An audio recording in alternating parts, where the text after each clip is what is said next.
Halo semuanya, bulan Ramadan itu kan selalu kita tunggu-tunggu ya. Tapi sadar nggak sih, seringkali tantangannya itu lagi setiap tahun. Nah, kali ini kita akan bedah bareng-bareng panduan praktis supaya Ramadan kita bisa lebih tenang, lebih terarah, dan pastinya lebih bermakna, baik itu secara spiritual maupun finansial. Pertanyaan ini kayaknya kita semua pernah ngerasain ya. Kita niatnya pengen fokus ibadah, tapi kok realitanya seringkali malah jadi pusing sendiri. Yuk kita cari tahu kenapa ini bisa terjadi dan gimana caranya supaya tahun ini bisa beda.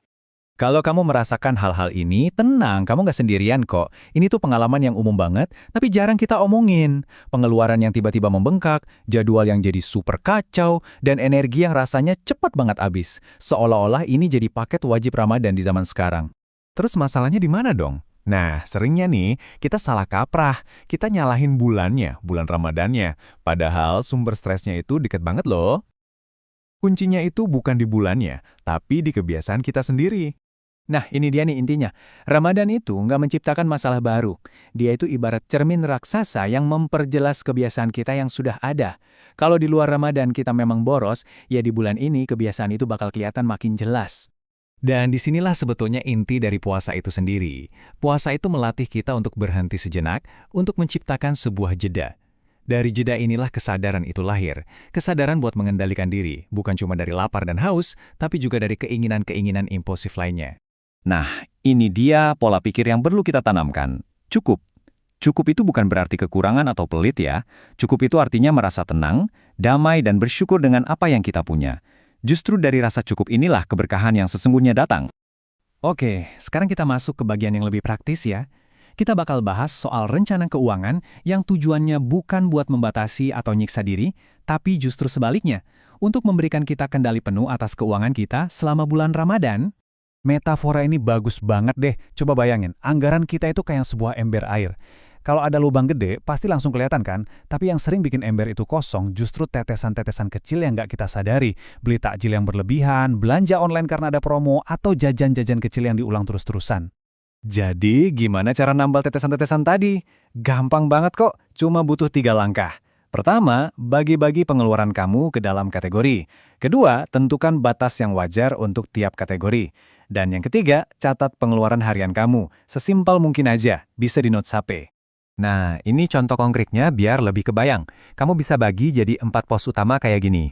Dengan pos-pos yang jelas begini, kamu jadi nggak merasa bersalah pas mau sedekah atau beli kebutuhan lebaran. Kenapa? Karena semuanya udah ada anggarannya, udah direncanain, dan terkendali. Nah, yang ini nih, ini filter mental yang kuat banget.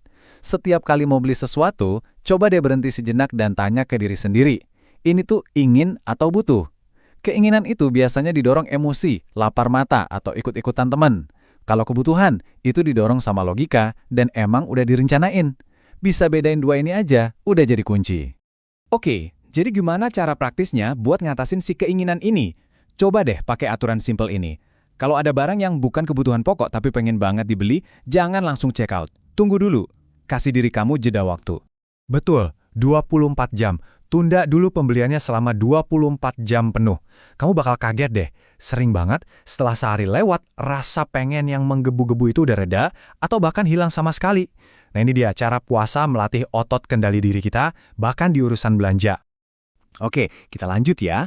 Konsep cukup ini ternyata nggak cuma berlaku buat duit loh. Ini juga relevan banget buat ibadah kita, produktivitas kita, bahkan cara kita berinteraksi sama orang lain sehari-hari.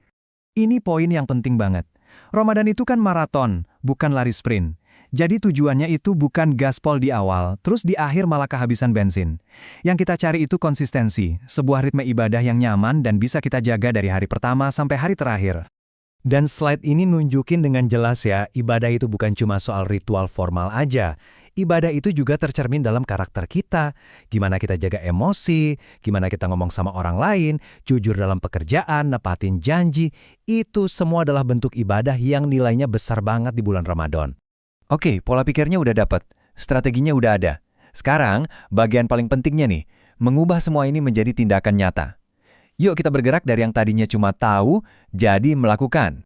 Gak usah nunggu besok-besok, coba lakuin 3 hal simpel ini hari ini juga. Pilih satu aja tips keuangan tadi, langsung praktekin. Tulis satu ide yang bisa bikin kamu lebih produktif. Dan yang paling penting, bikin komitmen ke diri sendiri buat disiplin selama 30 hari ke depan. Kutipan ini benar-benar jadi pengingat yang kuat buat kita semua. Kesempatan ini tuh berharga banget, cuma setahun sekali. Jangan sampai Ramadan tahun ini lewat gitu aja, dengan penyesalan yang sama kayak tahun kemarin. Jadi pertanyaannya sekarang kembali kepada kamu. Setelah melihat semua ini, langkah konkret apa yang bakal kamu ambil untuk membuat Ramadan kali ini benar-benar berbeda, lebih tenang, dan tentunya jauh lebih bermakna?